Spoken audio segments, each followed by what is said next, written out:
তোমরা যখন আছো তখন থেকে অতীতের কখনোই পারো নাই, ওয়ালান তাফআলু, এবং সামনের কখনোই পারবে না। শব্দ ছোট, অর্থ অনন্তকালীন। ফাইন লাম তাফআলু ওয়ালান তাফআলু, তোমরা কখনোই পারো নাই, কখনোই পারবা না।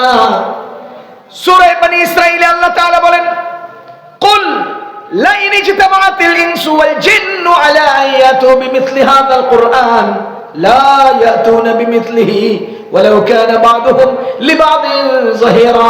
আল্লাহ বলেন, কোরআনের মতো আরেকটা যদি কেউ আনতে চায়, শোনো শোনো, আদম আলাইহিস সালাম থেকে কিয়ামত পর্যন্ত সমস্ত মানুষ যদি একাত্রে দুনিয়াতে থাকে, ভালো করে বুঝেন, আদম আলাইহিস সালাম থেকে কিয়ামত পর্যন্ত যত মানুষের জন্ম হবে, সমস্ত মানুষ যদি একাত্রে দুনিয়াতে বিদ্যমান থাকে, দ্বিতীয় সাইডে সমস্ত জিন যাদেরকে আল্লাহ আগে আর পরে বানিয়েছেন, সমস্ত জিনেরা যদি একাত্রে দুনিয়াতে থাকে, সব জিন আর মানুষ একাত্র হয়ে যদি একে অন্যকে হেল্প করে, সহযোগিতা করে, না এখানে একটা নুন লাগা, না না এখানে একটা মিম লাগাও, না না এখানে একটা নক্তাওয়ালা দাও, না এখানে নক্তা ছাড়া দাও, এইভাবে যদি একে অন্যকে, ওয়ালাউ কানা বা'দুহুম লিবা'দিন যাহিরা, আল্লাহ বলেন মানুষ আর জিন সবাই একাত্র হইয়া যদি কোরআনের মতো আরেকটা আনার জন্য মেহনত করে, পারস্পরিক সহযোগিতা করে, সব আইনস্টোন একাত্র হয়, তবু আল্লাহ বলেন লা ইয়াতুনা বিমিসলিহি, কোরআনের মতো আরেকটা আনতে পারবা না।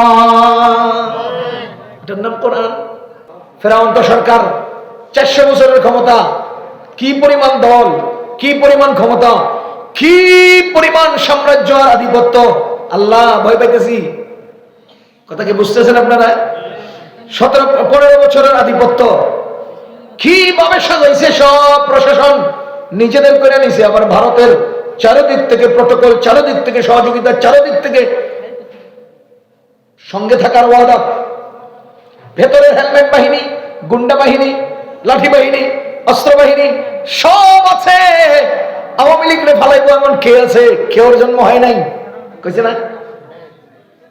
মুসা আলাইহিস সালাম বলেন, আল্লাহ ইন্নানা নাখাফু আন ইয়াফরুতা আলাইনা আও আন ইয়াতগা, ভয় পাইতেছি এরা আমাদের সাথে যদি বাড়াবাড়ি করে, অন্যায় আচরণ করে। আমার আল্লাহর সাথে সাথে বলেন, লা তাখাফা, তোমরা দুইজনে ভয় পাইও না, ইন্নানি মাআকুমা, আমি আল্লাহ তোমাদের সাথে আছি। আলহামদুলিল্লাহ, আলহামদুলিল্লাহি রাব্বিল আলামিন, والصلاة والسلام على سيد الأنبياء والمرسلين وعلى آله وأصحابه أجمعين. أما بعد، فقد قال الله تبارك وتعالى في كلامه المجيد والفرقان الحميد: إنا نحن نزلنا الذكر وإنا له لحافظون. وقال رسول الله صلى الله عليه وسلم: خيركم من تعلم القرآن وعلمه.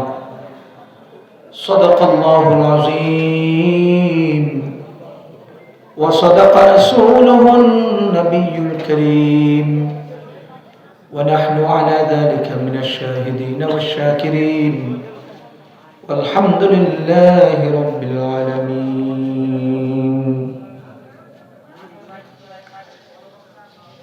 জামিয়া রশিদিয়া মোল্লাপাড়া, ধীরাশ্রম, গাজীপুর কর্তৃক আয়োজিত হাফেজ ছাত্রদের পাগড়ি প্রদান উপলক্ষে দুদিনব্যাপী তাফসীরুল কোরআন মাহফিল 2025 এর আখেরি অধিবেশনের সম্মানিত সভাপতি সাহেব, মুআজ্জাজ উলামায়ে কেরাম, মুরব্বিয়ানে আযম, যুবক ভাইরা ও বন্ধুরা, বিভিন্ন এলাকা থেকে আগত সম্মানিত মুসলমান ভাইরা,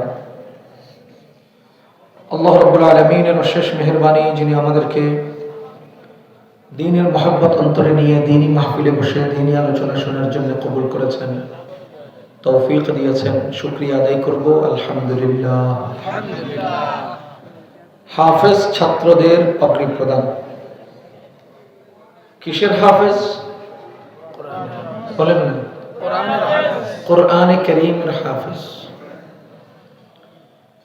পৃথিবীর সবকিছু আল্লাহ কোরআনে কারীমের জন্যই বানিয়েছেন। বলেন তো, পৃথিবীর সবকিছু আল্লাহ কার জন্য বানিয়েছেন? কোরআনে কারীমের জন্য বানিয়েছেন। আল্লাহ বলেন, ইন্না আরাদনাল আমানাতা আলাস সামাওয়াতি ওয়াল আরদি ওয়াল জিবাল ফাআবাইনা আন ইয়াহমিলনাহা ওয়া আশফাকনা মিনহা ওয়া হামালাহাল ইনসান। এই কোরআনটাই আল্লাহ দেওয়ার জন্য আসমানকে বলেছেন যে আসমান তুমি কোরআনটা বহন করো, জমিন তুমি কোরআনটা নেও, পাহাড় তোমরা কোরআনটা নেও। সবাই কোরআন বহন করতে অস্বীকৃতি জানিয়েছেন। ওয়া হামালাহাল ইনসান। এবার আল্লাহ তাআলা এমন এক জাতি বানালেন যারা এই কোরআন বহন করে নিল। কোরআনের জন্য আল্লাহ পৃথিবী তৈরি করেছেন। অনেকেই বলেন মুহাম্মদুর রাসূলুল্লাহ সাল্লাল্লাহু আলাইহি ওয়াসাল্লামের জন্য পৃথিবী তৈরি করেছেন। না, কোরআনের জন্য আল্লাহ মুহাম্মদুর রাসূলুল্লাহকে তৈরি করেছেন। আল্লাহ মুহাম্মদুর রাসূলুল্লাহকে তৈরি করেছেন কি জন্য? কোরআনের জন্য। ওয়া হামালাহাল ইনসান। এটা বহন করেছেন মানুষ। সেই মানুষকে মুহাম্মদুর রাসূলুল্লাহ সাল্লাল্লাহু আলাইহি ওয়াসাল্লাম। ওয়া ইন কুনতুম ফি রাইবিন মিম্মা নাযালনা আলা আবদিনা। আমি আমার এই কোরআন আমার বান্দার উপর নাজিল করেছি। ওই বান্দাকে মান হামালাহা, যিনি এই কোরআনকে আমল করেছেন, করতে পারেন তিনি, আর তিনি হলেন মুহাম্মদুর রাসূলুল্লাহ সাল্লাল্লাহু আলাইহি ওয়াসাল্লাম। সুতরাং দুনিয়ার সবকিছু মুহাম্মদুর রাসূলুল্লাহর জন্য না, কোরআনের জন্য। আর কোরআন কাকে দিবেন আল্লাহ সেটা নির্বাচন করেছেন মুহাম্মদুর রাসূলুল্লাহকে। এজন্য মুহাম্মদুর রাসূলুল্লাহর এক গুণগত নাম হলো মুস্তাফা। মুহাম্মদ মুস্তাফা। ইস্তিফাউন মানে নির্বাচন করা। হযরত মুসা আলাইহিস সালাতু ওয়াস সালামের ব্যাপারে কোরআনে আয়াত আছে, ওয়াসতাফাইতুকা লিনাফসি। আমি তোমাকে আমার বাহক হিসেবে নির্বাচন করেছি। আল্লাহ আমাদের নবীজিকে ইস্তিফা করেছেন, নির্বাচন করেছেন। কেন? লি নুজুলিল কোরআন আলাইহি, তার উপরে কোরআন নাযিলের জন্য। সুতরাং সবকিছুর আসল কোরআন। সবকিছুর আসল কি? কোরআন। কোরআনের জন্য মুহাম্মদুর রাসূলুল্লাহর দাম, কোরআনের জন্য জিবরাইল আলাইহিস সালামের দাম, কোরআনের জন্য রমজান মাসের দাম, কোরআনের জন্য শবে কদরের দাম, কোরআনের জন্য আমাদের দাম। আপনারা কি বুঝতেছেন আমার কথা? বলেন তো, সবার আগে কোরআন। সেই কোরআন যারা মুখস্থ করেন তাদেরকে দুনিয়াতেও আল্লাহ আলোকিত করেন, আখিরাতেও আল্লাহ আলোকিত করবেন। মজার ব্যাপার হলো, হাদিস শরীফে আসছে, রাসূল করিম সাল্লাল্লাহু আলাইহি ওয়াসাল্লাম ইরশাদ করেন, যারা দুনিয়াতে কোরআন মুখস্থ করবে, হিফজ করবে, তাদের মা বাবা যে ত্যাগ, যেই মেহনত, যেই ফিকির, যেই প্ল্যান প্রোগ্রাম করে সন্তানকে কোরআনের হাফেজ বানালো, মা বাবার কোলে আল্লাহ সন্তানকে আমানত দিয়েছেন। সেই মা বাবা আমানতকে যথার্থ ব্যবহার করে সন্তানকে কোরআনের হাফেজ বানিয়েছেন। শুধু এতটুকুনের জন্য আল্লাহ মা বাবাকে কিয়ামতের ময়দানে চন্দ্র সূর্য একত্র করলে যেমন আলো হবে, তার চেয়েও বেশি আলোকিত মুকুট পরাবেন। মা বাবাকে কেন পড়াবেন? এজন্য যে মা বাবা তার আমানত ঠিক মতে রক্ষা করেছে। এবার বলেন, কিয়ামতের ময়দানে মা বাবা যদি পাগড়ি পান, তো দুনিয়াতে আমরা অন্তত হাফেজকে পাগড়ি দিতে পারি না? সেই সূত্র থেকে হাফেজের মাথায় পাগড়ি হয়। এজন্য দুনিয়ার অন্য কোন কিতাব গ্রন্থের হিফজ করাও সম্ভব হয় না, করলেও কাউকে পাগড়ি দেওয়া হয় না। ভালো করে বুঝেন, কোরআন যে হিফজ করে তাকে পাগড়ি দেওয়া হয়, এবং কোরআন হিফজ করাও সম্ভব। মজার ব্যাপার, মহান রব্বুল আলামিন পৃথিবী সৃষ্টি করার 1000 বছর আগে এই পৃথিবীটা যে বানিয়েছেন, কত হাজার বছর আগে বানিয়েছেন? না। পৃথিবী আল্লাহ কত হাজার বছর আগে বানিয়েছেন? আমি জানি না, আপনারা জানেন কিনা জানি না, আমি জানি না। যেই দিন আল্লাহ পৃথিবী বানিয়েছেন তারও 1000 বছর আগে আল্লাহ নিজের জবান থেকে সূরা তাহা, সূরা ইয়াসিন তেলাওয়াত করলেন নিজে। বুঝতেছেন না? আল্লাহ নিজেই সূরা তাহা, সূরা ইয়াসিন পড়লেন। পৃথিবী এখনো বানান নাই, তারও 1000 বছর আগে। তখন ফেরেশতারা আল্লাহর জবান থেকে এই কোরআনের তেলাওয়াত শুনে বেসাখতা বলে উঠলেন, ওয়াও, কতই না ভাগ্যবান হবে ওই উম্মত যাদের উপরে আল্লাহ এই কালাম নাজিল করবেন।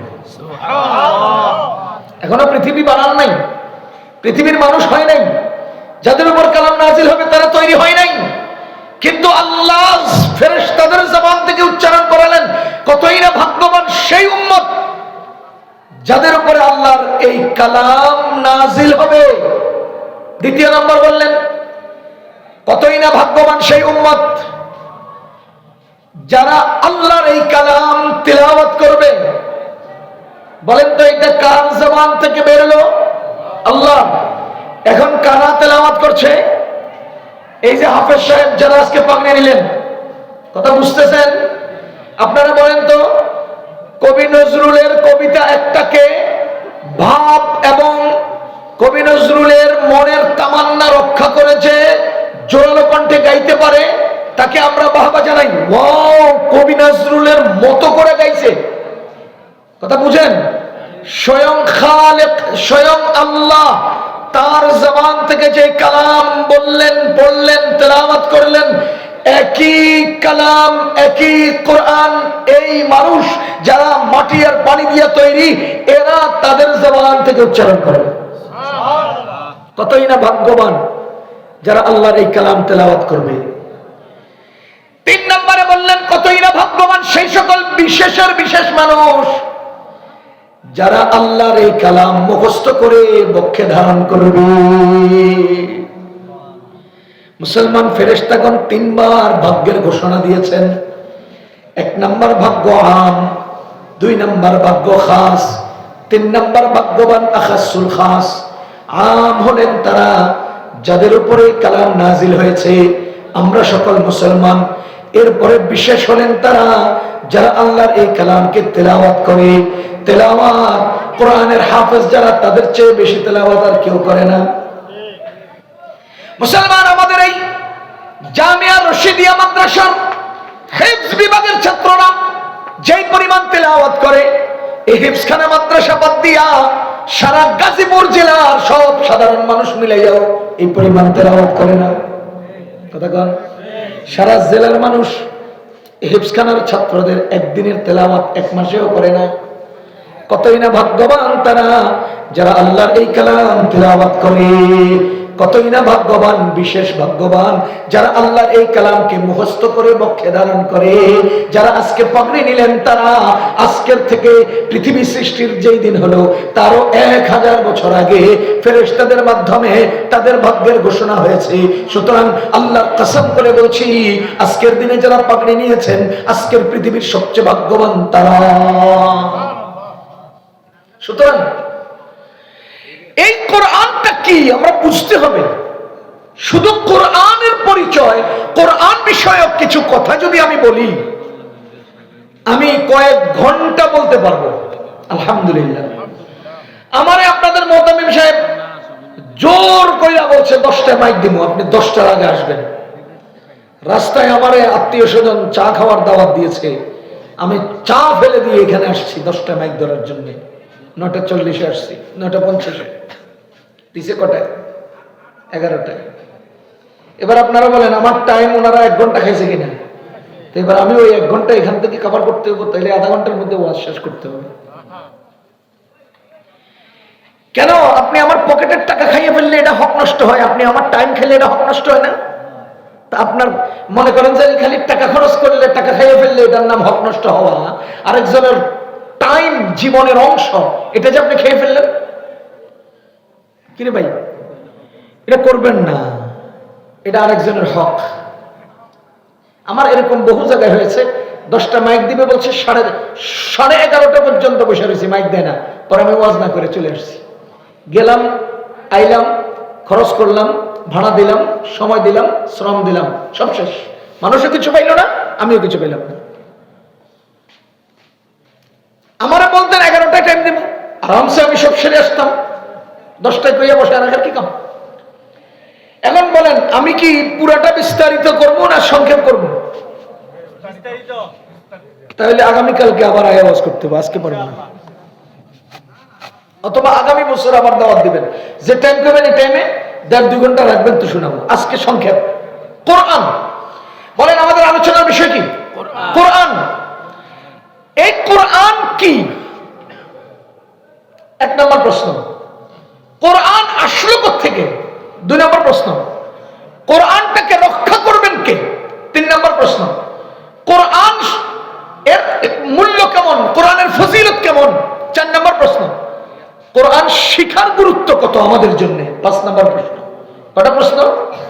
এই 5 প্রশ্নের জবাব লম্বা হবে, আমি সংক্ষেপ করছি যদি সম্ভব হয়। 1 নম্বর, কোরআন কি? সবাই আমার সাথে উত্তর দেন। কোরআন আল্লাহর কালাম। বলেন তো কোরআন কি? কোরআন কি? আবার বলেন কোরআন কি? 2 নম্বর, কোরআন কি? সবাই বলেন কোরআন আসমানি কিতাব। বলেন কোরআন কি? কোরআন কি? এক প্রশ্নের 2 জবাব, দুটোটা দিবেন। কোরআন কি? দুটো বলেন। আল্লাহর কালাম, আসমানি কিতাব। বলেন আল্লাহর কালাম, আসমানি কিতাব। আমরা কোরআন চিনি, কিন্তু কোরআনের পরিচয়টা আজকে আমরা একটু বুঝি। কোরআন কি? বলেন না রে ভাই, এটা সবক আজকে নিবেন, যতদিন বেঁচে থাকবো ততদিন মনে রাখবো। কোরআন কি? আল্লাহর কালাম, আসমানি কিতাব। এই দুটো হলো উপরের, কোরআনের পরিচয় এই দুটো হলো উপরের। এবার জমিনের 2টা পরিচয় আছে কোরআন। কোরআন কি? আমাদের, বলেন, নবীজির শ্রেষ্ঠ মুজিজা। কোরআন কি? আবার বলেন কোরআন কি? এটা জমিনে। 2 নম্বর, কোরআন কি? বলেন মানব জাতির একমাত্র জীবন বিধান। বলেন কোরআন কি? এবার দুনিয়ার দুটোটা বলেন। কোরআন কি?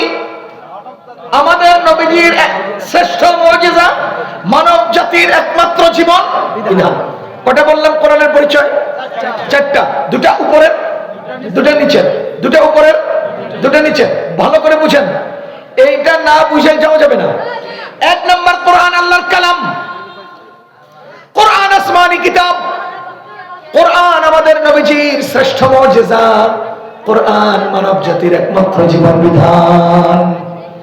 ও মুসলমান, আসমানি কিতাব, আল্লাহর কালাম। সবাই আগে বলেন, আগে কোনটা? আল্লাহর কালাম। আগে কোনটা? তারপরে তারপরে নবীজির শ্রেষ্ঠ মুজিজা, তারপরে মানব জাতির একমাত্র জীবন বিধান। ভালো করে বুঝেন, কালাম কাকে বলে, কিতাব কাকে বলে? কালাম কাকে বলে, কিতাব কাকে বলে? কালাম বলা হয় মুখে উচ্চারিত বক্তব্যকে। বলেন মুখের কথাকে বলেন কালাম বলে। কলমের লেখাকে কিতাব বলে। কালাম মুখের কথা, কিতাব কলমের লেখা। বুঝতেছেন না আপনারা? কালাম কি? কিতাব কি? যা কলমে কাগজে লেখে তার নাম কিতাব, যা মুখ থেকে উচ্চারিত হয় তার নাম কালাম। আপনারা কি বুঝতেছেন? এবার বলেন কোরআন কি? আল্লাহর কালাম। এবার বলেন তো কোরআন কি? আল্লাহর কালাম মানে আল্লাহর জবান থেকে নির্গত কথা।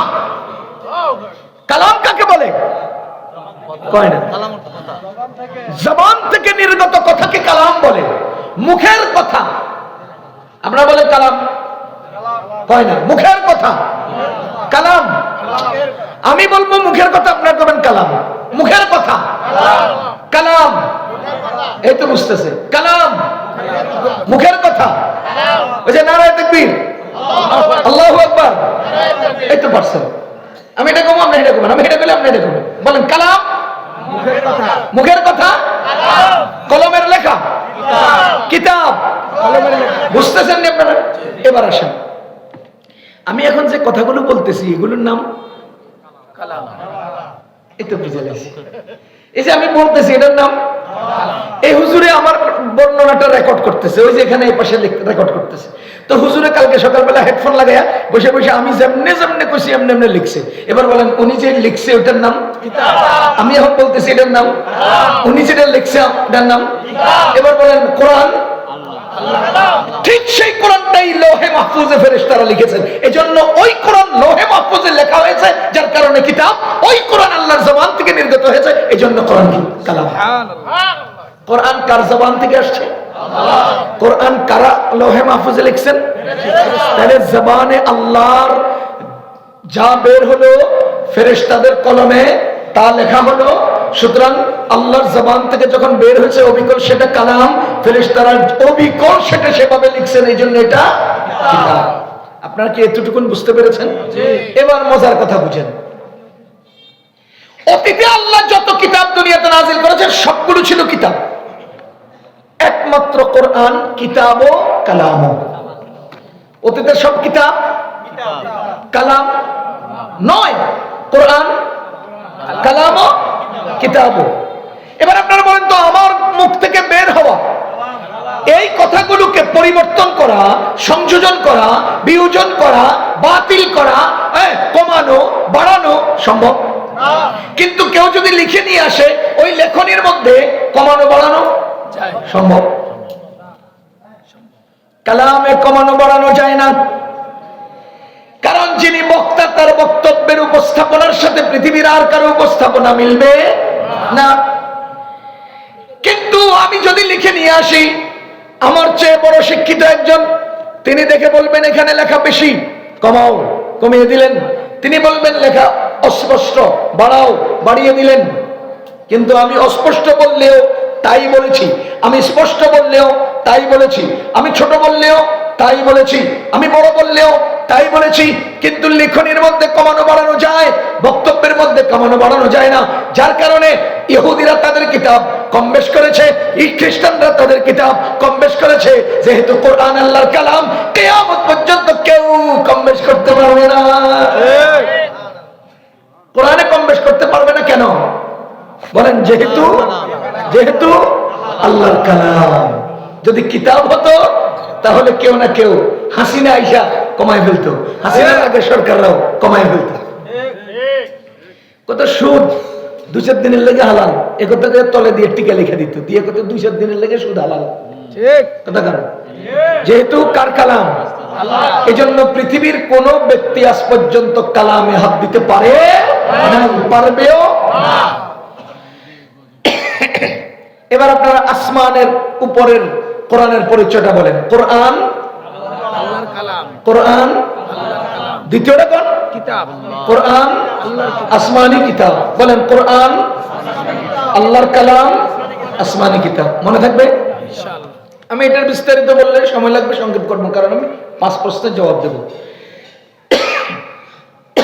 দুনিয়াতে আসেন, কোরআন আমাদের নবীজির শ্রেষ্ঠ মুজিজা। শ্রেষ্ঠ বলেন, কোরআন আমাদের নবীজির শ্রেষ্ঠ মুজিজা। নবীজির মুজিজা মতলব বললে হবে না, শ্রেষ্ঠ বলতে হবে।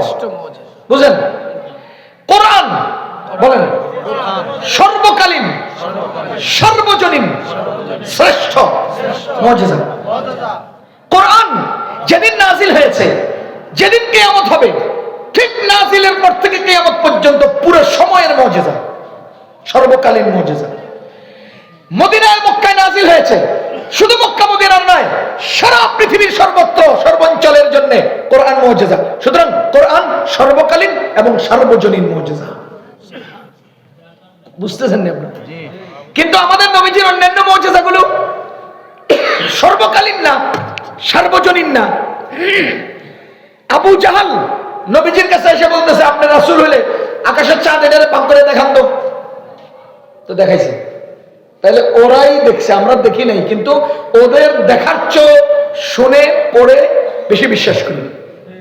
কথা বল। এবার আপনারা বলেন তো, আমাদের নবীজির সামনে তারা যে চ্যালেঞ্জ করলেন, সেই চ্যালেঞ্জের মোকাবেলে নবীজি তাদের দাবি আদায় করেছেন কিনা, প্রকাশ করেছেন কিনা? সেই প্রকাশিত মুজিজা কিয়ামত পর্যন্ত বহাল নাই। নবীজির আঙ্গুল মুবারক থেকে পানি বেরিয়েছে, সেটা সমকালীন সাময়িক সময়ের মুজিজা। কথা বুঝতেছেন? নবীজির সাথে হরিণী কথা বলেছেন, এটা সমকালীন সাময়িক সময়ের মুজিজা। কিন্তু কোরআন সমকালীন না, সার্বজনীন। কোরআন শুধুমাত্র সাময়িক না, অনন্তকালীন। কথা বুঝতেছেন? আমার আল্লাহ বলেন, ফাতু বিসূরাতিম মিন মিসলিহি, ফাতু বিসূরাতিম মিন মিসলিহি। কোরআনের মতো একটা সূরা আনো। কাকে বলছেন? মক্কা আমাদেরকেও বলছেন। বলেন, আমাদেরকে বলেন নাই? বুঝে নাই? ফাতু বিসূরাতিম মিন মিসলিহি, কোরআনের মতো একটা সূরা নিয়ে আসো। এটা কি শুধু নাজিলের সময়ের মানুষদেরকে, না কিয়ামত পর্যন্ত সব মানুষকে চ্যালেঞ্জ? কিয়ামত পর্যন্ত সব। কথা বলেন, কিয়ামত পর্যন্ত সব মানুষের জন্য চ্যালেঞ্জ। এটা শুধু আরবীদের জন্য নয়, আরবি, অনারবি, ইংরেজি, ফার্সি যা আছে সব ভাষার মানুষের জন্য চ্যালেঞ্জ। আমার আল্লাহ তাআলা বলেন, চ্যালেঞ্জ তো আমরা করলাম, কিন্তু তোমরা তো পারবা না। ফাইন লাম তাফআলু ওয়া লান তাফআলু। ছাত্র ভাইরা আছেন, লাম তাফআলু ওয়া লান তাফআলু। লাম লান দুই ভাবে বলেছেন। কয়ভাবে বলেছেন? ফাইন লাম তাফআলু ওয়া লান তাফআলু।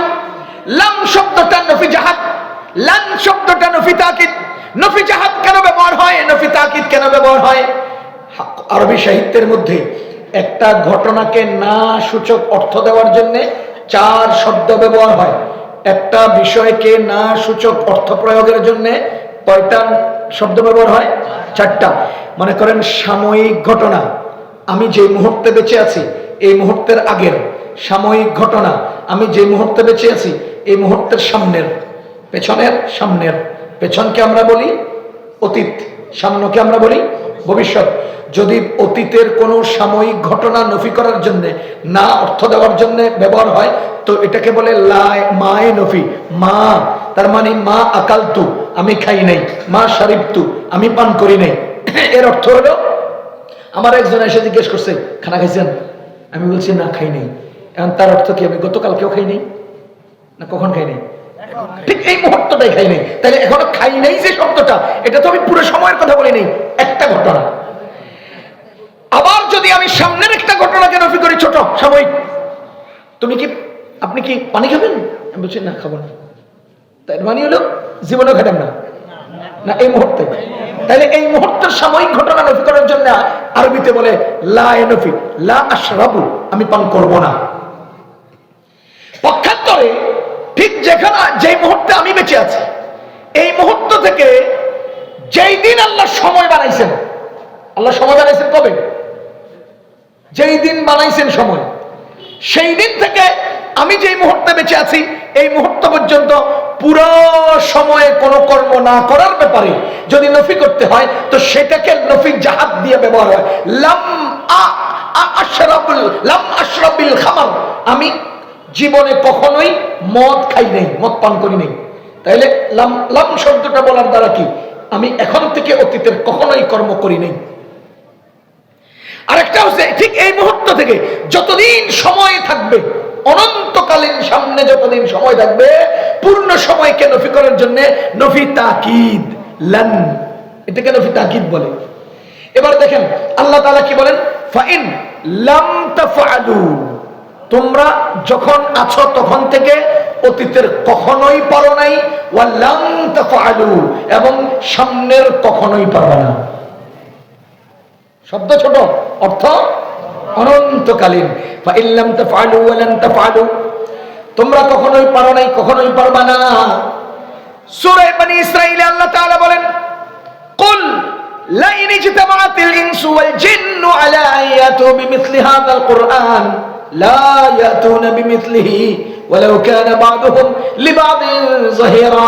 আল্লাহ বলেন, কোরআনের মতো আরেকটা যদি কেউ আনতে চায়, শোনো শোনো, আদম আলাইহিস সালাম থেকে কিয়ামত পর্যন্ত সমস্ত মানুষ যদি একাত্রে দুনিয়াতে থাকে, ভালো করে বুঝেন, আদম আলাইহিস সালাম থেকে কিয়ামত পর্যন্ত যত মানুষের জন্ম হবে সমস্ত মানুষ যদি একাত্রে দুনিয়াতে বিদ্যমান থাকে, দ্বিতীয় সাইডে সমস্ত জিন যাদেরকে আল্লাহ আগে আর পরে বানিয়েছেন সমস্ত জিনেরা যদি একাত্রে দুনিয়াতে থাকে, সব জিন আর মানুষ একাত্র হয়ে যদি একে অন্যকে হেল্প করে, সহযোগিতা করে, না এখানে একটা নুন লাগা, না না এখানে একটা মিম লাগাও, না না এখানে একটা নক্তাওয়ালা দাও, না এখানে নক্তা ছাড়া দাও, এইভাবে যদি একে অন্যকে ওয়ালাউ কানা বা'দুহুম লিবা'দিন যাহিরা, আল্লাহ বলেন মানুষ আর জিন সবাই একাত্র হইয়া যদি কোরআনের মতো আরেকটা আনার জন্য মেহনত করে, পারস্পরিক সহযোগিতা করে, সব আইনস্টোন একাত্র হয়, তবু আল্লাহ বলেন লা ইয়াতুনা বিমিথলিহি, কোরআনের মতো আরেকটা আনতে পারবা না। এটার নাম কোরআন। এটা আমাদের নবীজির শ্রেষ্ঠ মুজিজা। সুতরাং কোরআন অনন্তকালীন সার্বজনীন শ্রেষ্ঠ মুজিজা। বুঝতেছেন নি আপনারা? আচ্ছা, এবার মুজিজা সম্পর্কে যদি আমরা আলোচনা করি তো এদিকে লাগবে অনেক সময়। উদাহরণ দেই শেষ করে 1 মিনিটের মধ্যে। আল্লাহ তাআলা যেই যুগের যেই নবীগণকে প্রেরণ করেছেন সেই নবীগণকে নবুয়তের প্রমাণের জন্য মুজিজা দিয়েছেন। মুজিজা মূলত নবুয়তের প্রমাণের শক্তি। মুজিজা নবুয়ত প্রমাণের জন্য অলৌকিক কিছু ঘটনাকে বলে। আমি এখানে একটা সংক্ষিপ্ত বলি। অলৌকিক, অসাধ্য, অসম্ভব, সাধারণত হওয়ার নয়, দুর্লভ, দুষ্প্রাপ্য ঘটনাকে অলৌকিক বলে। সুতরাং যদি এই অলৌকিক ঘটনা নবীগণের দ্বারা প্রকাশ পায় তাকে বলে মুজিজা। যদি এই অলৌকিক ঘটনা ইমানদার, দিনদার, পরহেজগার, আমলদার এরকম কোন মানুষের দ্বারা প্রকাশ পায় এটাকে বলে কারামত। যদি এরকম কোন অলৌকিক ঘটনা বদ্দিন, নাফরমান, বেঈমান এদের মাধ্যমে প্রকাশ পায় এটার নাম হলো জাদু। এটার নাম কি? সিহর, জাদু। তাহলে বেঈমানের দ্বারা, বেআমলের দ্বারা প্রকাশ পাইলে জাদু। আপনাদের বোট বাজারে দেখায় না মাঝে মধ্যে? এই অঞ্চলে মাঝে মধ্যে জাদু দেখায় না?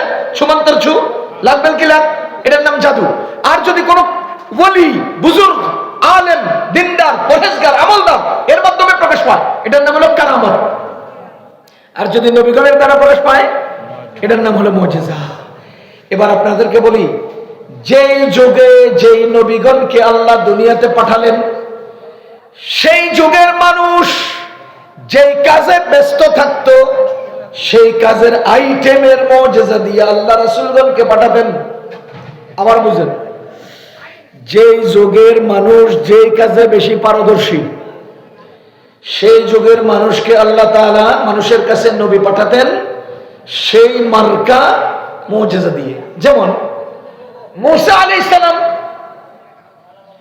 হাতের মধ্যে লাঠি ছিল। কি ছিল? এই লাঠি দিয়া মুসা আলাইহিস সালামের দেশের তৎকালীন মানুষেরা জাদু দেখাইত। বুঝতেছেন? তৎকালীন মানুষেরা জাদু দেখাইতো কি দিয়া? লাঠি দিয়া। তাইলে মুসা আলাইহিস সালামকে আল্লাহ তাআলা এমন এক লাঠি দিলেন যে সব জাদুকে অকেজো করে দিয়ে ওনার লাঠি শক্তিশালী হয়ে গেল এবং ওনার লাঠি ওদেরকে পর্যদস্ত করলো, যার বদৌলতে মুসা আলাইহিস সালামের হাতের লাঠি মুজিজা হয়ে গেল। কথা কি বুঝতেছেন? বলেন তো, মুসা আলাইহিস সালামের যুগের মানুষ কিসের চর্চা করত? জাদুর চর্চা, লাঠি আর রশি। আমাদের দেশে সাপের খেলা দেখায় না? বক্সের মধ্যে নিয়ে সাপ দেখায়, টু টু টু টু টু টু টু করলে পরে সাপেরটা এরকম মাথা উঠে।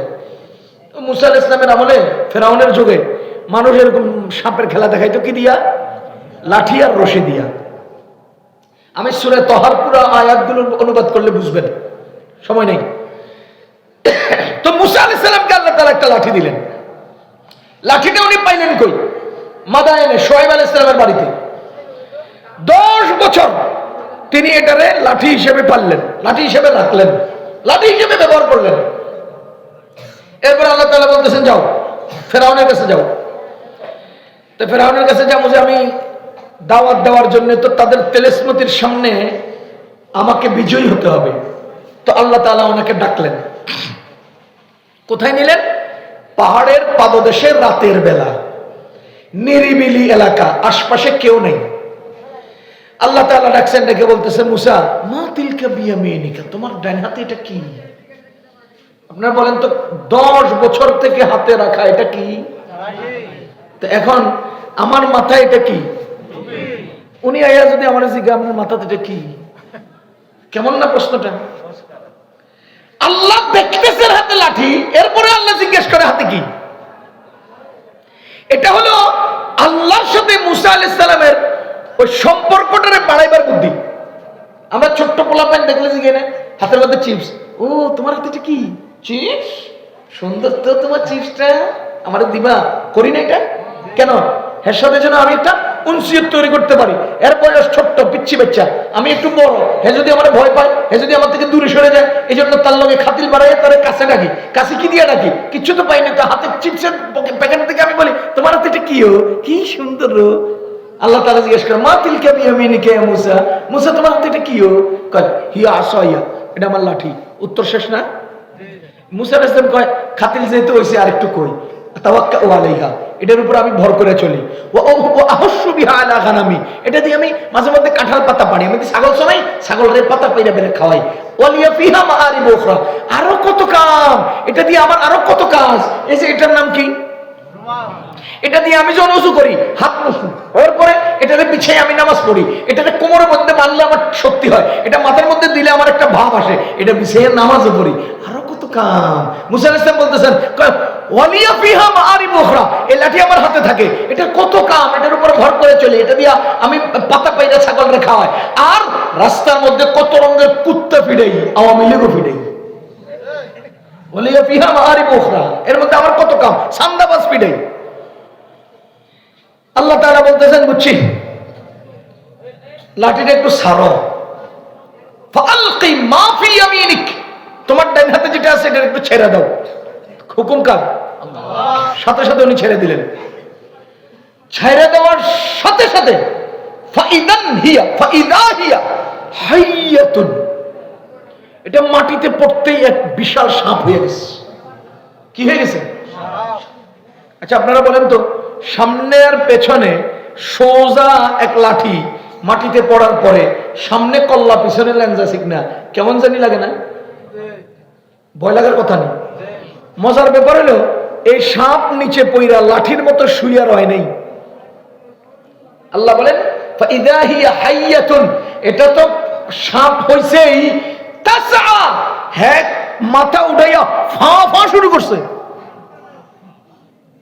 এলাকাটা পাহাড়ীয়, এলাকাটা নির্জন, এলাকাটা রাত্রে, এলাকাটা একাকী।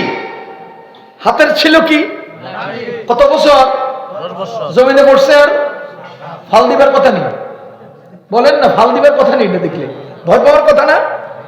মুসা আলাইহিস সালাম কি রে ভাই, কি দেখলাম জীবন ভরে, এটা কি পাইলাম, এটা কি পাইলাম, লাঠি হিসাবে রাখলাম, অন্ধি হাফ হয়ে গেছে। আমার কিন্তু চুপচাপ বয়ে থাকতো, তো একটা কথা ছিল, এতে করতেছে, ভয় পেয়ে গেছে। আল্লাহ তাআলা বলেন লা তাখাফ, মুসা ভয় পাইও না। এই যে ভয় পাইও না আল্লাহ বলছেন, এই কথা কি বুঝায়? তিনি ভয় পেয়েছেন। ভয় না পাইলে ভয় পাইও না বলবেন কেন? কি ভাই? আল্লাহ বলেন লা তাখাফ, ভয় পাইও না। খুযহা, তুমি হাত লাগাও। ওই লাঠির সাথে কি, সাপের সাথে কি করো? হাত লাগাও। সানুঈদুহা সিরাতাল উলা, হাত লাগতে দেরি, আমি তারে লাঠি বানাইতে দেরি হবে না। তার মানে তুমি হাতে ধরো, বলেন লাঠি, মাটিতে ছাড়ো, আবার হাতে ধরো। শিখা হয়েছে কিনা? বলেন শিখা হয়েছে কিনা? যাদের কাছে পাঠাইতেছি হেডিতে এডিই করে, বুঝেন না? যাদের কাছে পাঠাইতেছি ওরা করে কি? এগুলোই করে। তাইলে হে করে তুমি পর্যদস্ত করতে হলে, পরাভূত করতে হলে তুমি তো শিখে যেতে হবে। তুমি হঠাৎ করে ছেড়ে দিলে যদি হে সাপ হয়ে যায়, আর তুমি যদি আগের থেকে এই ব্যাপারে প্রস্তুত না থাকো, তাহলে তো তোমার হাতের লাঠি মাটি পড়লে সাপ হয়ে গেলে হেরা যেমন ডরাইবো, তুমিও তো ডরাই যাবে। এই জন্য আল্লাহ তাআলা আগে আগে পরীক্ষা করা, মানে প্রশিক্ষণ দিয়ে নিছে। তুমি দেখো আবার ডরাই যাও না। লা তাখাফ খুযহা, ভয় পাইও না, ধরো। সানুঈদুহা সিরাতাল উলা, ধরলেই আমি এটার আগের মতো আবার লাঠি বানাই দেব। এরপরে যখন লাঠি হয়ে গেল, প্রশিক্ষণ শেষ হয়েছে কিনা? আল্লাহ বলেন, ছাত্র ভাইরা বলতে পারবা যারা হাফেজ, তার আল্লাহ বলেন ইযহাব, ওয়াহিদে মুযাক্কারের সিগা, ইযহাব, তুমি যাও, ইলা ফিরাউনা, ফিরাউনের কাছে। মুসা আলাইহিস সালাম আবার বলতেছে, আল্লাহ আমি একা, আমার একটু ডর ডর লাগে। ওয়াজআলনি ওয়াজিরাম মিন আহলি হারুন আখি, আমার পরিবারের পক্ষ থেকে আমার ভাই হারুন রে আমার লগে দেন। পরে আল্লাহ তাআলা বলতেছেন যে ঠিক আছে, আমি তোমার দোয়া কবুল করলাম, তোমার ভাইকে তোমার সঙ্গে দিলাম। এবার আল্লাহ বলেন ইযহাবা ইলা ফিরাউনা, এখন আর ইযহাব কয় না, ইযহাবা, তোমরা দুইজন যাও। এখন কয়জন? দুইজন গেলেন। আমি পুরা আয়াতগুলোর প্রতিটা অংশের আলোচনা করলে সময় লাগবে, আমি শুধু ইঙ্গিত দিয়ে যাচ্ছি। দুইজন রওনা দিলেন, হঠাৎ করে দাঁড়ায় গেলেন। আল্লাহ হুকুম করছে যেতে, যাওয়া তো লাগবেই। তো দুজন যাচ্ছেন, হঠাৎ করে দাঁড়ায় গিয়ে এখন রব্বানা আল্লাহ ইন্নানা নাখাফু, আমরা ভয় পাইতেছি। কি? রব্বানা ইন্নানা নাখাফু, আল্লাহ আমরা ভয় পাচ্ছি। আইয়াফরুত আলাইনা আও আইয়াতগা, ফিরাউন তো সরকার, 400 বছরের ক্ষমতা, কি পরিমাণ দল, কি পরিমাণ ক্ষমতা, কি পরিমাণ সাম্রাজ্য আর আধিপত্য, আল্লাহ ভয় পাইতেছি। কথা কি বুঝতেছেন আপনারা? 17-15 বছরের আধিপত্য, কিভাবে সাজাইছে সব প্রশাসন নিজেদের করে নিছে। আবার ভারতের চারিদিক থেকে প্রটোকল, চারিদিক থেকে সহযোগিতা, চারিদিক থেকে সঙ্গে থাকার ওয়াদা, ভেতরের হেলমেট বাহিনী, গুন্ডা বাহিনী, লাঠি বাহিনী, অস্ত্র বাহিনী সব আছে। আওয়ামী লীগরে ফালাইবো এমন কে আছে? কেউর জন্ম হয় নাই, কইছে না? মুসা আলাইহিস সালাম বলেন আল্লাহ ইন্নানা নাখাফু আন ইয়াফরুত আলাইনা আও আন ইয়াতগা, ভয় পাইতেছি এরা আমাদের সাথে যদি বাড়াবাড়ি করে, অন্যায় আচরণ করে। আমার আল্লাহর সাথে সাথে বলেন লা তাখাফা, তোমরা দুইজনে ভয় পাইও না, ইন্নানি মাকুমা, আমি আল্লাহ তোমাদের সাথে আছি। তোমরা কি মনে করছো তোমরা দুইজন? না, আমিও আছি। আমি থেকে কি করব? আসমাউ, শুনতেছি, ওয়া আরা, দেখতেছি। হেরা কি করব আমি শুনি, হেরা কি করব আমি দেখি। বুঝেন নাই? তারা কি করবে, কি বলবে, সব আমি শুনি এবং সব আমি দেখি। ভয়ের কোনো কারণ নাই, যাও। গেলেন, যাইয়া যখন ফেরাউনের দাওয়াত দিলেন, ফেরাউনে কয় এই দেশের জাতি,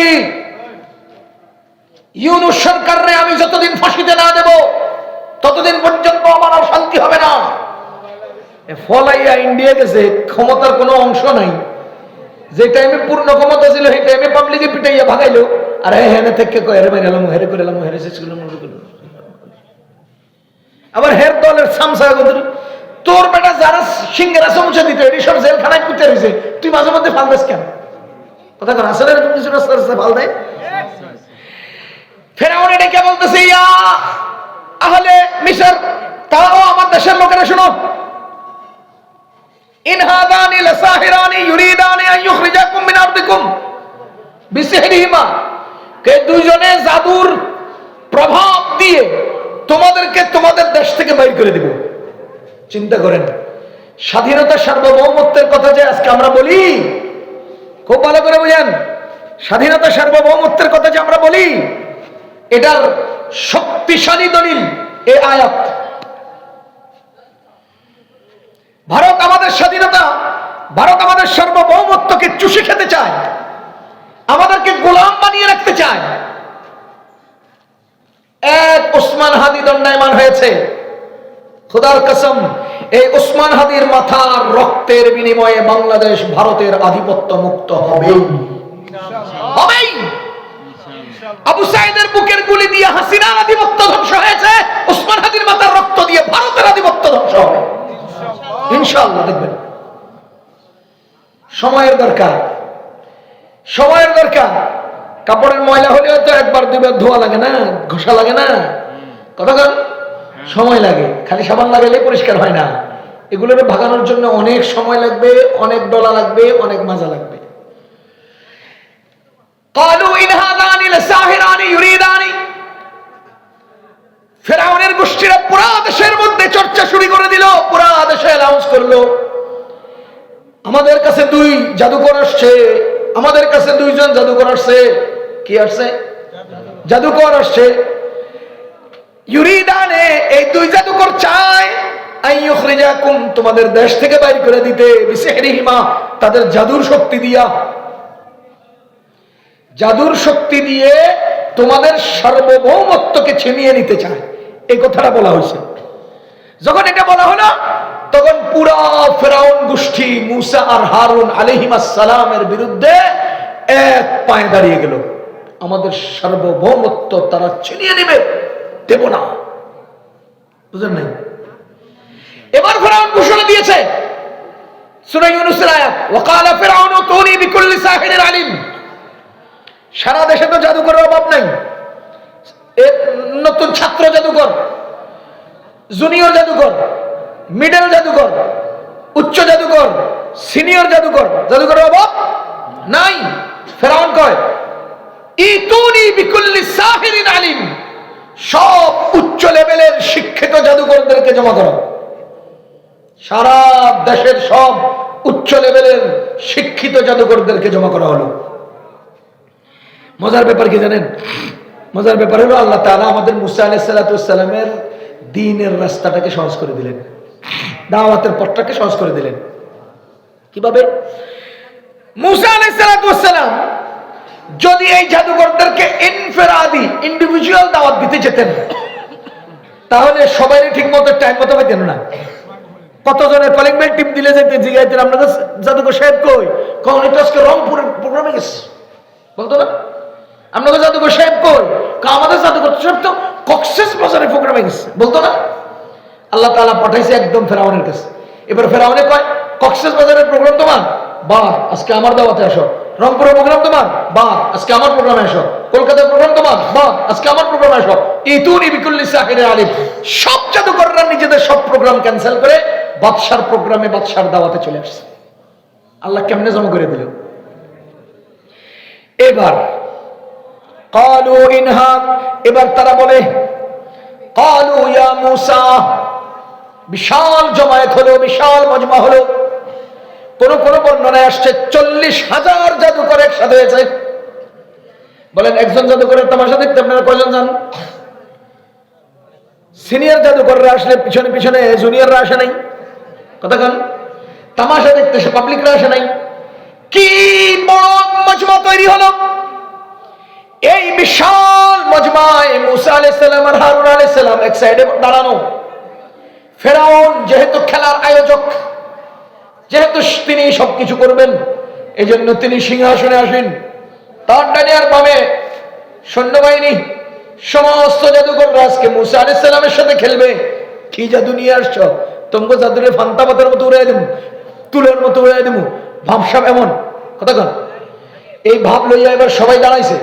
দাঁড়ায় জিজ্ঞেস করে ইয়া মুসা, ও মুসা, ইম্মা আন তুলকিয়া ওয়া ইম্মা আন নাকুনা আউওয়ালা মান আলকা।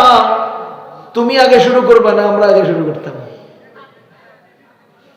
যার দলে লোক বেশি হেগো একটু ভাব বেশি থাকে না? যার দলে লোক বেশি হেগো একটু ভাব বেশি থাকে। যখন ওবায়দুল কাদের কইলো আমগো যুবলীগই তো এটা সোজা করে নেব, তখনই হেগো ভাব পানিতে মিশে গেল। বুঝলেন নাই? একদম পানিতে মিশে গেল, মাটিতে মিশে গেল। যাদের দলে লোক বেশি থাকে এদের একটু ভাব বেশি থাকে।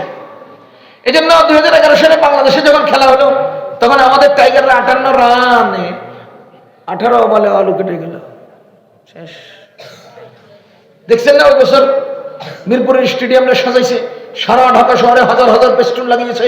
কোনো সময় এভাবে, কোনো এভাবে, কোনো বোলিং, আর নিচে দিয়ে লেখা আমাদের টাইগার। সব ফাটাই ফেলাইব। তো পাবলিকে বলে হে করে গোবর মারছে, আমার মনে আছে। যেই দলের লোক বেশি সেই দলের ভাব বেশি। বলেন তো আজকের খেলায় মুসা আলাইহিস সালামের সাথে কয়জন? আর হেদের সব 40,000 জাদুকর। জিজ্ঞেস করে মুসা তুমি আগে শুরু করবে না আমরা আগে? ইম্মা আন তুলকিয়া, হয়তো তুমি আগে বলো, ওয়া ইম্মা আন নাকুনা, অথবা আমরা আউওয়ালা মান আলকা, আগে ফেলবো। আগে খেলা এটি ফেলতে হবে না, শুরু করতে হবে না। টস দিন আমরা টস, শাপলা নিবা না বাঘ নিবা? টস দেই, পরে শাপলা বাঘ নিয়ে আসে। তুমি আগে না আমরা আগে? মুসা আলাইহিস সালাম বলেন বাল আলকু, তোমরা আগে শুরু করো। একদম নরম ভাবে, সাধারণ ভাবে কি বললেন? ক্বালা বাল আলকু, তোমরাই আগে শুরু করো।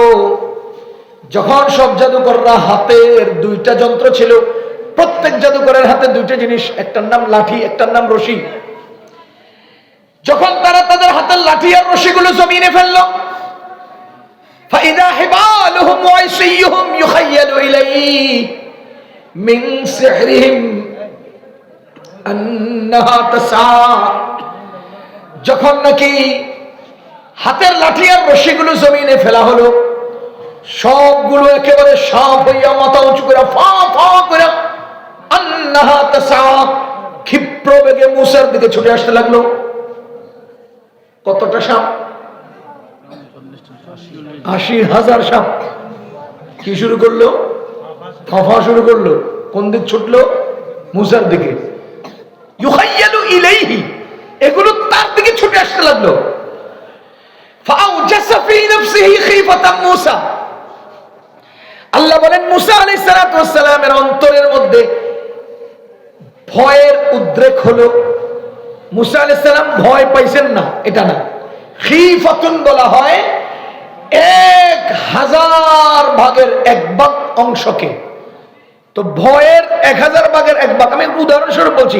এখানে ১০০০ যিকরুল আদাদ লা লিল আদাদ বাল লিল কিল্লাত বাল লিল কাসরাত, আমরা কিতাবে পড়ছি। অনেক সময় সংখ্যা পরিমাণ বোঝানোর জন্য বলে না, আধিক্য বোঝানোর জন্য বলে। দুনিয়া থেকে আসমান ৫০০ বছরের দূরত্ব, ৫০০ বছর মাপছে কারা? এটা আমরা কইছি আর কি, এত দূর যে আমরা কলে ধরে না। তো খীফাতুন মানে একেবারে কিঞ্চিত পরিমাণ ভয়ের টাচ লাগা, কারেন্টে যেরকম শর্ট করে চট করে উঠে এরকম।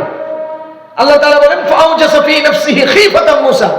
মূসা আলাইহিস সালামের দিলের মধ্যে বিন্দু পরিমাণ ভয়ের উদ্রেক হলো। আল্লাহ দেখতেছেন কিনা?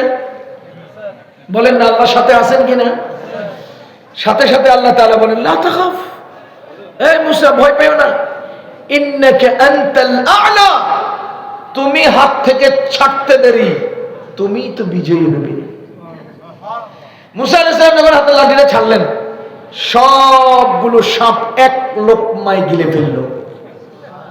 এবার বলেন তো জাদুকররা বিষয়টা বুঝে ফেলছে কিনা? কথা কয় না। কত হাজার জাদুকর, কত হাজার জাদুর যন্ত্র, কয়টা জাদু যন্ত্রে, কয়টা জাদুর যন্ত্রে গিলে নিল? তাইলে ৮০,০০০ জাদুর যন্ত্র কিড়বিড় করছে, ফা ফা করছে, ফুসফুস করছে। একটা মাত্র হাতের লাঠি জমিনে পড়ার সাথে সাথে সবগুলো সাপকে যখন হয়তো খাপলা দিয়ে খাইছে আর নাহলে ফুস করে টেনে গিলে ফেলছে, সবগুলো যখন তার পেটে চলে গেল, তখন সমস্ত জাদুকররা বুঝে ফেলছে জমের হাতে ধরা পড়ছি, আর দাঁড়িয়ে থাকা যাবে না। তৎক্ষণাৎ সব জাদুকর জমিনে পড়ে সেজদা অবনত হলো আর বলে উঠলো, আমরা মূসা হারুনের রবের উপর ঈমান আনলাম। এই লাঠি এমন মুজিজা হলো, সব জাদুকররা পরাজিত হলো, সবাইকে আল্লাহ একত্রে ঈমান দিয়ে দিলেন। কথা কি বুঝতেছেন? এই ঘটনা বলে আমরা আওয়ামী লীগের আমলে বলছিলাম যে আপনারা জায়গায় পাইলা পয়সা বড় করতেছেন, একদিন দেখবেন হেরা সব আপনারা থিয়ে ভেঙে যাবে, সেজদে পড়ে যাবে। ফেরাউনে পাইলে আনসার টেয়া দিয়ে কিনে আনসার এটি যে সেজদায় পড়ছে, হে ফেরাউনে খাওয়া গেছে আর হ্যাঁ সবাই সেজদায় পড়ে গেছে।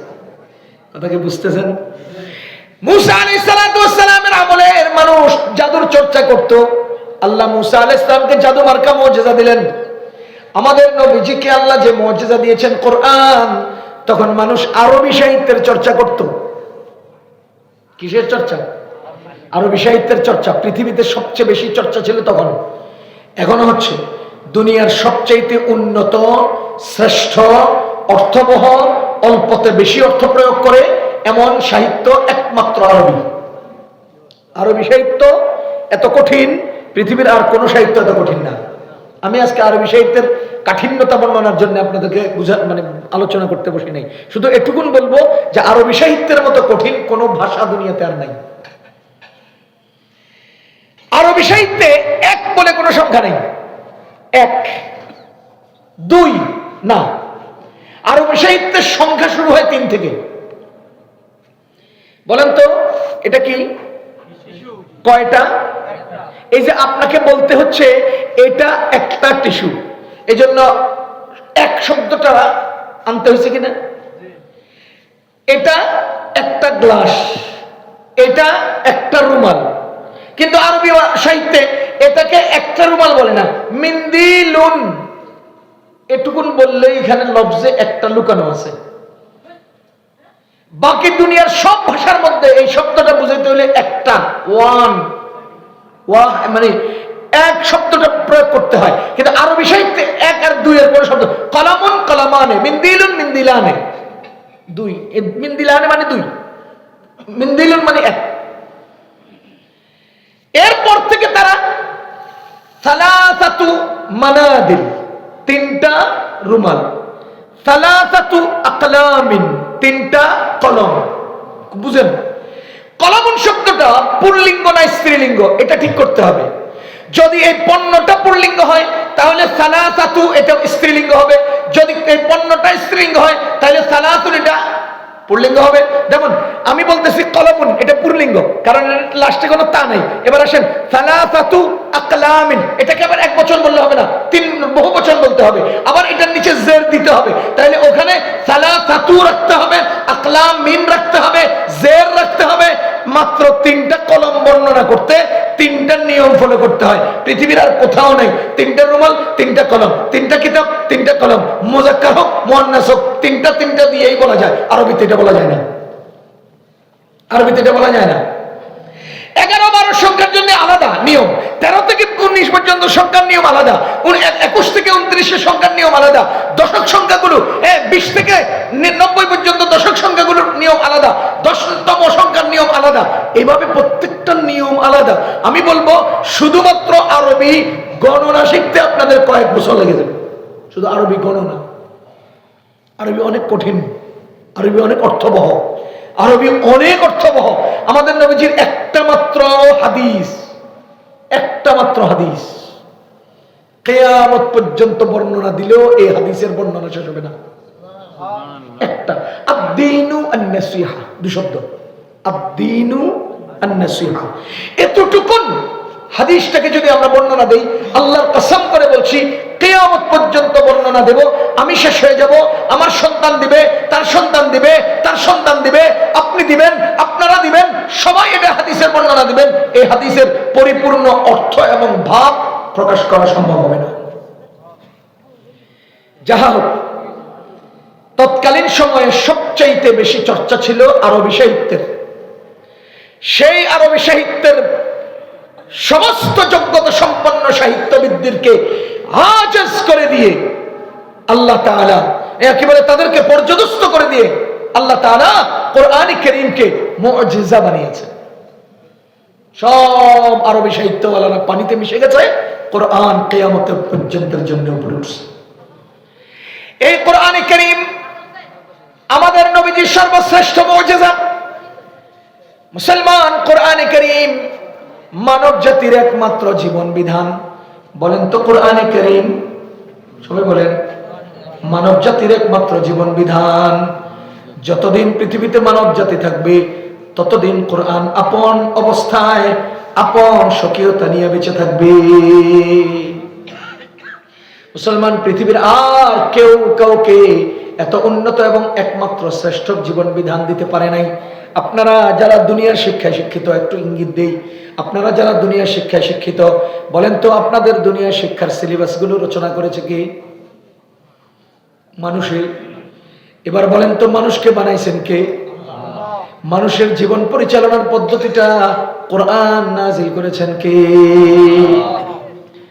এজন্য দুনিয়ার জীবন নীতি, দুনিয়ার অর্থনীতি, দুনিয়ার সমাজনীতি, দুনিয়ার রাষ্ট্রনীতি, সমস্ত নীতি দুনিয়াতে আছে, কিন্তু এই নীতি সময়ের পরিবর্তনে, ভাষার পরিবর্তনে, অঞ্চলের পরিবর্তনে পরিবর্তন হয়। বুঝাইতে পারি নাই? বলেন তো আমেরিকা কোন ভাষায় কয় না?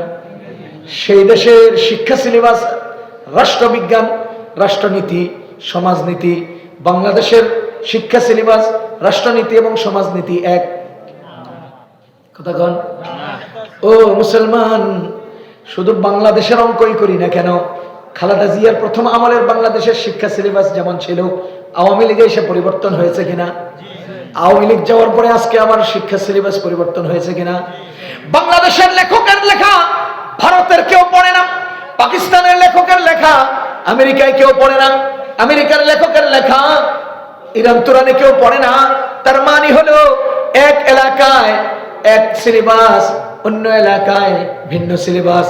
সরকারের পরিবর্তনে সিলেবাস পরিবর্তন হয়, সরকারের পরিবর্তনে গঠনতন্ত্র পরিবর্তন হয়। খোদার কসম, কিয়ামত পর্যন্ত মানব জাতির একমাত্র জীবন বিধান কোরআন। ভাষার পরিবর্তনেও পরিবর্তন হয় না, অঞ্চলের পরিবর্তনেও পরিবর্তন হয় না, সরকারের পরিবর্তনেও পরিবর্তন হয় না। সারা দুনিয়ার সব জায়গার জন্য কোরআন একইভাবে বিদ্যমান আছে। কেন বাঙালির জন্য ওই কোরআন, ইংরেজিওয়ালার জন্য ভিন্ন কোরআন হলো না কেন? এর মূল কারণ, যেখানেই মানব জাতি সেখানেই মানব জাতির জীবন বিধান কোরআন। সুতরাং কোরআন যদি পরিবর্তন হয়, মানব জাতির চাহিদা পরিবর্তন হবে। এজন্য আল্লাহ তাআলা একমাত্র জীবন বিধান হিসেবে কোরআন নাযিল করেছেন। তো সারা দুনিয়ার সর্বত্র এই কোরআনকে একভাবেই বহাল রেখেছেন। কথা কি বুঝতেছেন না আপনারা? সুতরাং মানব জাতির একমাত্র জীবন বিধান কি? কোরআন। এর বাহিরে যাওয়ার কোনো সুযোগ নাই। এই হলো 4টা পয়েন্ট। কোরআন কি? সবাই বলেন। আল্লাহর কালাম। বলে গেছে কোরআন কি? কোরআন কি? আসমানি কিতাব। কোরআন কি? নবীজির শ্রেষ্ঠ মুজিজা। কোরআন কি? মানব জাতির একমাত্র জীবন বিধান। মনে থাকবে। কোরআন কি? 2 3 4। এই আজকে হলো কোরআনের পরিচয়। সামনে থেকে আরো কথা শোনা মনে 12টা বেজে গেছে। আল্লাহ তাআলা আমাদেরকে কথাগুলো বুঝার তৌফিক দান করুন। আল্লাহ আমাদেরকে কোরআনের সাথে যুক্ত থেকে কোরআন মতো করে জীবন যাপন করার তৌফিক নসিব করুন।